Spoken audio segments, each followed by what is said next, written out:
The Smoking Mirror, Chapter 8. Johnny's feet pounded the slick rock, every step sending shudders of pain along his legs. Next crash could happen anywhere. Got to keep moving. The blood on the soles of his feet made him slip every few yards, and he was certain that at any second he would end up on his back, the crag slamming into him. But then the last explosive collision came from far behind them, and he slowed his pace, putting a hand on Carol's shoulder to let her know the danger had passed. Breathing heavily, the twins emerged from the passage on the other side of the mountain. A smoother, more gradual slope greeted them, promising an easier descent down into a valley shrouded in thick mist. Leaning against a boulder, Johnny took a rest. "Looks like regular granite and sand on this side," he mused, rubbing a hand against a rock, which is, impossible in the real world. I guess this place, dimension, this underworld has different laws of physics and stuff, but it should be easier on my feet.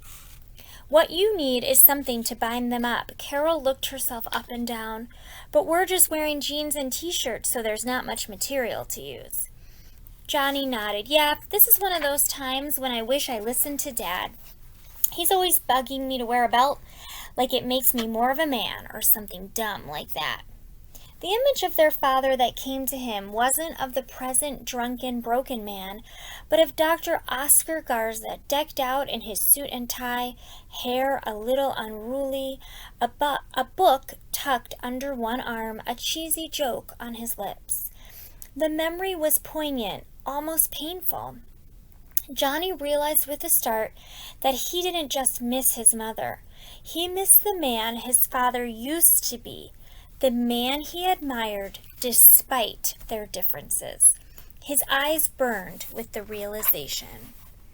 "Maybe we'll find something down at the bottom," Carol mused. "Maybe we could tie wood to the bottoms of your feet with my shoelaces.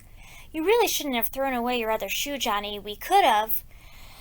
Before she could finish with her irritating scolding, the slope in front of them exploded into the air in a geyser of sand and rock. Towering above them, its body coiling free from the ground, a massive white serpent hissed loudly and opened wide its dark red mouth. Two enormous fangs, each the length of one of Johnny's legs, glinted bone white and deadly in the gloom.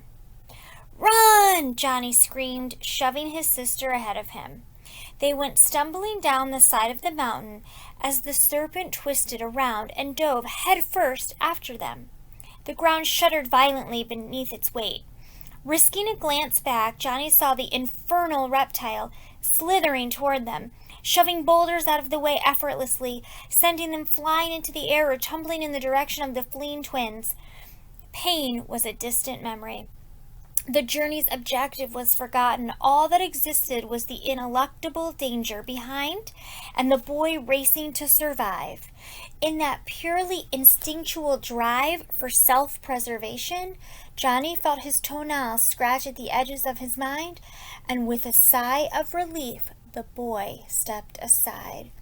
With a thrusting twist of magic, his animal soul reshaped his flesh, and his clothes fell away as the jaguar dug ebony claws into the gravel and wheeled about the face of the giant snake. The white reptile shot past him, continuing its pursuit of the girl. The jaguar roared in anger and leapt onto the slick, cold skin, snapping his jaws and clawing viciously.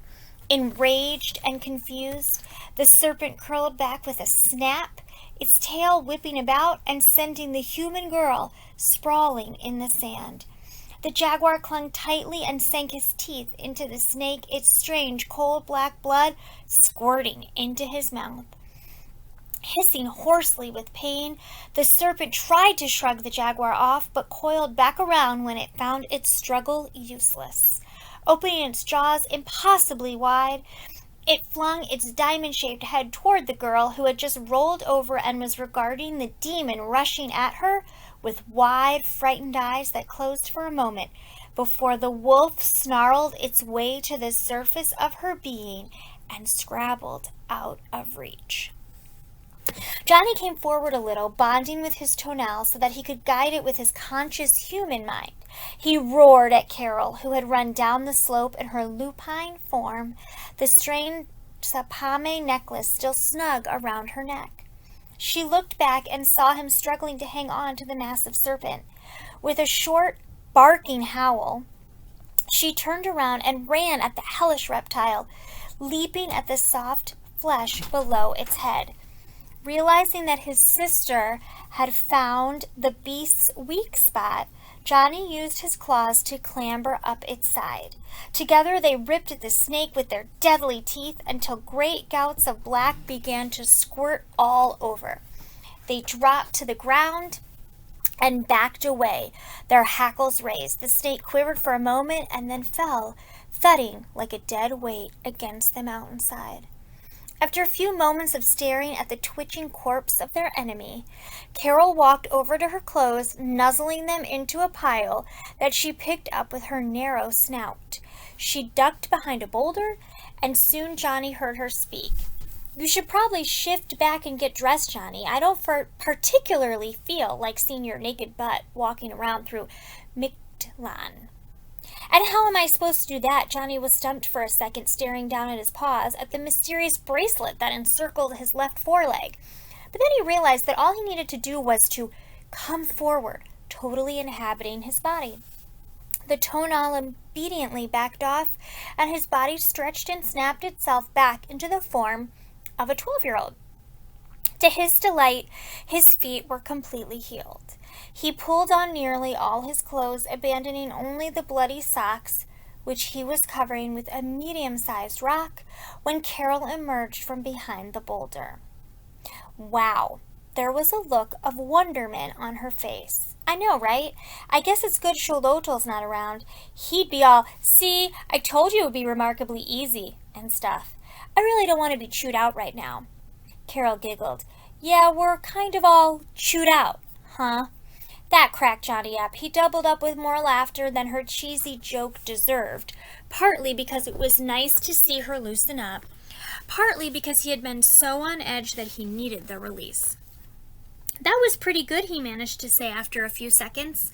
"All chewed out. Ha ha. Funny, Carol." He showed her his feet, and she gave him a hug for the first time in months.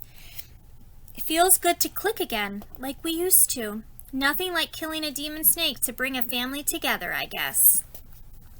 They continued down the slope, laughing and comparing their impressions of the fight, what each had sensed in their Nagal forms about the reptilian titan and the strange new landscape. They had both noticed the absence of the living web they had discovered they could perceive in their own world. "It's probably because, this is the land of the dead," Carol ventured. "Well, hello, but not even that snake seemed alive. Did you notice it had no scent? And what the heck was that black stuff? That sure wasn't blood. Didn't taste like a regular lizard or snake, and my tonal has eaten a bunch of those." "Maybe it's some sort of demon made out of weird, supernatural stuff. And Johnny, lizards? Really? Gross. Didn't you snack on a tachulache?" He made a face and feigned a stuck-up fresa accent. "Guacala, o sea que asco en serio."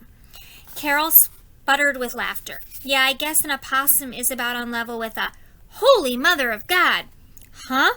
Johnny looked up, and towering above them was a gigantic lizard. Something like a cross between an alligator and a Komodo dragon, its eyes yellow and malevolent, its many rows of teeth sharp, crooked, and dripping with poisonous saliva that sent waves of fetid odors pouring over the twins. "You," the reptile declared, its voice booming like the raging flames that destroy forests, homes, and families, "have slain my brother Chalmectal. Living intruders, prepare to meet your doom in the laws of Xochitonal." As it opened wide its maw, a shape came bounding down the mountain, hurling at Xochitonal. It was the hellhound Xolotl. They came together with an earth-shaking thud, their forelegs wrapping around each other as they struggled, jaws reaching for each other's throats. Dude, Johnny muttered reverently, it's like Godzilla versus King Kong or something. Sholoto flipped the giant lizard onto its back, turning briefly toward the twins. What are the two of you waiting for? I can only hold this creature off for so long. He can't follow you into the first desert. The tonal of Quetzalcoatl leapt onto the reptile's belly. So get yourselves down this mountain as fast as you can.